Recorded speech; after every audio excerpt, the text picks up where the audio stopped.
اعوذ باللہ من الشیطان الرجیم، بسم اللہ الرحمن الرحیم، السلام علیکم رحمۃ اللہ وبرکاتہ۔ سچی حکایات کے لیے ہمارے چینل ابراہیم امجد کو سبسکرائب کریں۔ حضرت موسیٰ علیہ السلام کے پاس ایک شخص حاضر ہوا اور کہنے لگا، حضور مجھے جانوروں کی بولیاں سکھا دیجئے، مجھے اس بات کا بڑا شوق ہے۔ آپ نے فرمایا کہ تمہارا یہ شوق اچھا نہیں، تم اس بات کو رہنے دو۔ اس نے کہا، آپ کا اس میں کیا نقصان ہے حضور، میرا ایک شوق ہے، اسے پورا کر ہی دیجئے۔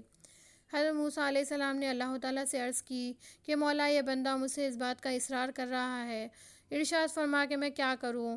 حکم الہی ہوا کہ جب یہ شخص باز نہیں آتا تو تم اسے جانوروں کی بولیاں سکھا دو۔ چنانچہ حضرت موسیٰ علیہ السلام نے اسے جانوروں کی بولیاں سکھا دی۔ اس شخص نے ایک مرغ اور ایک کتا پال رکھا تھا۔ ایک دن کھانا کھانے کے بعد اس کی خادمہ نے دسترخوان جو جھاڑا تو روٹی کا ٹکڑا گرا۔ اس کا کتا اور مرغ دونوں اس کی طرف لپکے اور وہ روٹی کا ٹکڑا اس مرغ نے اٹھا لیا۔ کتے نے اس مرغ سے کہا، ارے ظالم، میں بھوکا تھا، یہ ٹکڑا کھا لینے دیتا۔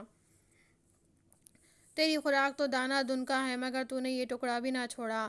مرغ بولا، گھبراؤ نہیں، کل ہمارے مالک کا یہ بیل مر جائے گا، تم کل جتنا کھانا چاہو کھا لینا، اس کا گوشت کھانا۔ اس شخص نے ان کی یہ گفتگو سن کے بیل کو فوراً بیچ ڈالا۔ وہ بیل دوسرے دن مر تو گیا، لیکن نقصان خریدار کا ہوا اور یہ شخص نقصان سے بچ گیا۔ دوسرے دن کتے نے مرغ سے کہا، بڑے جھوٹے ہو تم، خواہ مجھے آج کی امید میں رکھا، بتاؤ کہاں ہے وہ بیل جسے میں کھا سکوں۔ مرغ نے کہا، میں جھوٹا نہیں ہوں، ہمارے مالک نے نقصان سے بچنے کے لیے وہ بیل بیچ ڈالا ہے اور اپنی بلا دوسرے کے سر ڈال دی ہے، مگر لو سنو، کل ہمارے مالک کا گھوڑا مرے گا، کل گھوڑے کا گوشت جی بھر کے کھا لینا۔ اس شخص نے یہ بات سنی اور گھوڑا بھی بیچ ڈالا۔ دوسرے دن کتے نے پھر شکایت کی تو مرغ بولا، بھئی کیا بتاؤں، ہمارا مالک بڑا بے وقوف ہے جو اپنی آئی غیروں کے سر ڈال رہا ہے۔ اس نے گھوڑا بھی بیچ ڈالا اور وہ گھوڑا خریدار کے گھر جا کر مر گیا۔ بیل اور گھوڑا اسی گھر میں مرتے تو ہمارے مالک کی جان کا فدیہ بن جاتے، مگر اس نے ان کو بیچ کر اپنی جان پر آفت مول لی۔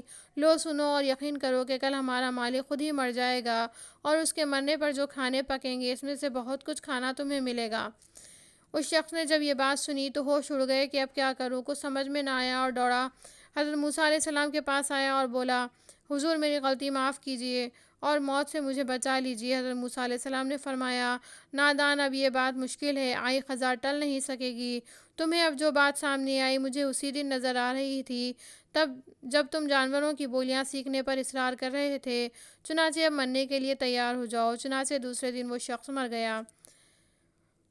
مال و دولت میں اگر کوئی آفت نازل ہو اور کسی قسم کا کوئی نقصان ہو جائے تو انسان کو غم اور شکوہ نہ کرنا چاہیے، بلکہ اپنی جان کا فدیہ سمجھ کر اللہ کا شکریہ ادا کرنا چاہیے اور یہ سمجھنا چاہیے کہ جو ہوا بہتر ہوا۔ اگر مال پر یہ آفت نازل نہ ہوتی تو ممکن ہے جان ہلاکت میں پڑ جاتی۔